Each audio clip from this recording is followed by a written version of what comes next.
E aí pessoal, muita gente tem perguntado como é que tá essa história do rodízio, adiantou, não adiantou. Então eu resolvi fazer esse vídeo para vocês entenderem mais ou menos o que é que a gente viu e o que é que está sendo divulgado. Deixa eu fazer um breve resumo do que foi o decreto para você entender. Em 5 cidades da região metropolitana, Recife, Olinda, Jaboatão, Camaragibe e São Lourenço, a partir do dia 16, sábado passado, começou um rodízio dos carros. Em datas pares, andam os veículos que têm o final da placa par. Em datas ímpares, andam os veículos com placas ímpares. O problema é que o governo não soube explicar direito esse decreto. Quais eram as exceções, o que era necessário para poder circular, mesmo estando no dia em que a sua placa pode andar. Então ficou bem confuso. E essa confusão a gente percebeu na rua. As pessoas acham que por terem a placa que pode andar na data, pode circular livremente. E não é assim que acontece. Independente de você ter placa par ou ímpar, você pode parar num bloqueio e vai ser exigido da pessoa que ela mostre um documento, um motivo para a sua saída, se for trabalho, se for farmácia, se for supermercado. E mesmo estando com a placa do dia, se ela tiver sem essa justificativa, ela é mandada para casa. O que a gente não viu até agora foram os carros sendo apreendidos. Isso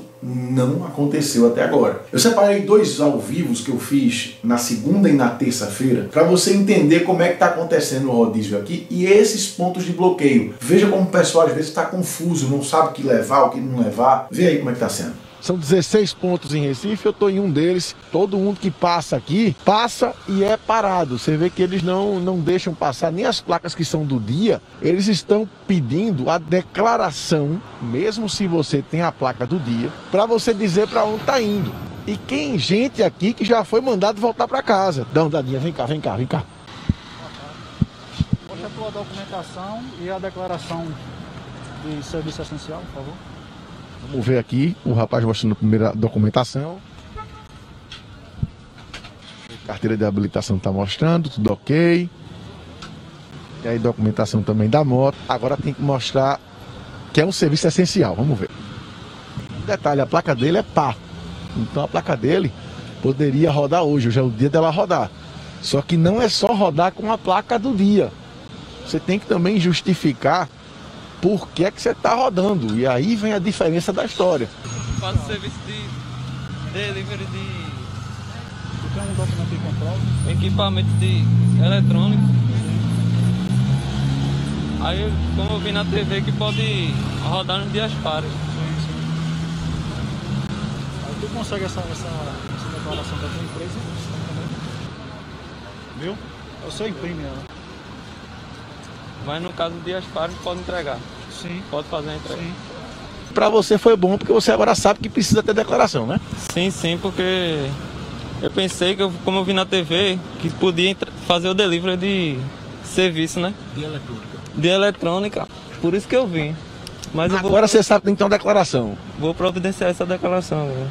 Hoje, dia ímpar, segundo dia útil do rodízio de automóveis na região metropolitana, também o primeiro dia útil das placas ímpares. O que a gente percebe com relação ao que aconteceu ontem é que não mudou muito o cenário, é praticamente o mesmo. A maioria das placas que passam são placas ímpares, as placas pares que passam, o pessoal é parado. E aí tem que mostrar por que está rodando. Tem um motociclista ali que parou, está sendo orientado para fazer o retorno pelo jeito. Vamos ver o que é que foi. Placa ímpar. Primeiro que está circulando hoje, Dadão. Casa de câmbio não é serviço essencial. Mas na ímpar, serviço essencial. Pau ímpar. Pau ímpar, serviço essencial. Não é porque é ímpar que eu posso circular, não. Esse aqui vai ser mandado de volta para casa. O senhor tem que voltar para sua residência. Você vai pegar a direita e vai pela Ilha do Retiro. Entendeu? Deixa eu falar aqui com ele, eu sei que eles não podem falar. Tudo bom, irmão? Te mandaram de volta pra casa, foi? Foi, na hora de voltar pra casa. Mas porque tu não tinha justificativa pra estar na rua? É, porque é só com minha placa, né, que é ímpar hoje, né? Mas não tô com Acha que ficou confuso quando o governo divulgou esse rodízio? Achou que quem é placa ímpar pode andar de qualquer canto? mais ou menos. Porque Confuso. ficou confuso. Mas agora eu tô retornando pra casa.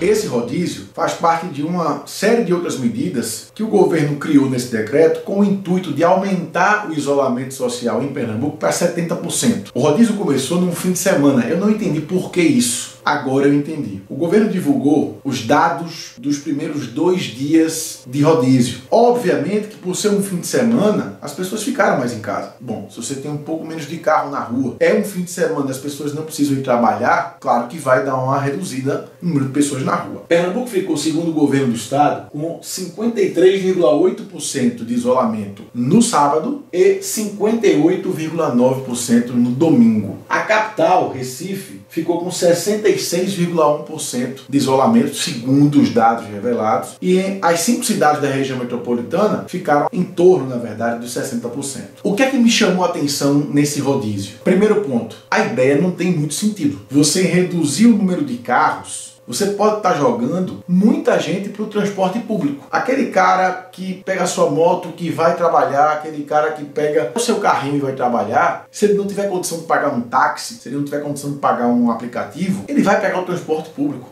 E aí você joga mais gente para metrô e para ônibus. Segunda coisa, as blitz estão super educadas. Os agentes de trânsito estão super educados, estão orientando. E aí você pergunta por quê? Na minha opinião, porque não está se aplicando multa. Quando o comando desses agentes não bota pressão para que os caras multem, eles fazem o trabalho deles sem essa pressão toda de ter que aplicar a multa e etc. Estão parando as pessoas, estão orientando, estão mandando para casa ou deixando seguir. E isso mostra que esse deve ser o trabalho da companhia de trânsito da sua cidade. E não multar. O pessoal sai muito mais satisfeito das blitzes, dos pontos de bloqueio, com a consciência muito melhor e elogiando o trabalho dos agentes. Então aí vale 2 coisas para pensar. Primeiro, está valendo a pena esse bloqueio? Está adiantando? O que a gente está vendo na rua é quase o mesmo número de pessoas. O número de carros diminuiu? Diminuiu. Mas em termos de pessoas circulando, nem tanto. Segunda coisa, isso serve para mostrar que a companhia de trânsito, ela não precisa multar para educar o motorista e para organizar o trânsito. Ela consegue organizar o trânsito sem multa. Lições da pandemia. Por outro lado, uma coisa que a gente percebeu também é a quantidade de pessoas que ainda tentam sim ludibriar. Gente que bota bata, nunca tinha visto tanta bata pendurada em banco de carro. E aí teve uma situação que a gente flagrou de uma pessoa que estava com uma bata aqui atrás, não sei se ela queria dizer que era médica, que era veterinária, ou que era, enfim, ela não era profissional de saúde. E aí foi mandada voltar. Na minha opinião, o rodízio melhorou pouco o trânsito, mas não resolveu o pessoal sair de casa, não. Os dados da semana não foram ainda publicados. Quando forem publicados, eu trago aqui para vocês para atualizar os dados de isolamento depois do rodízio durante a semana. Valeu, até a próxima.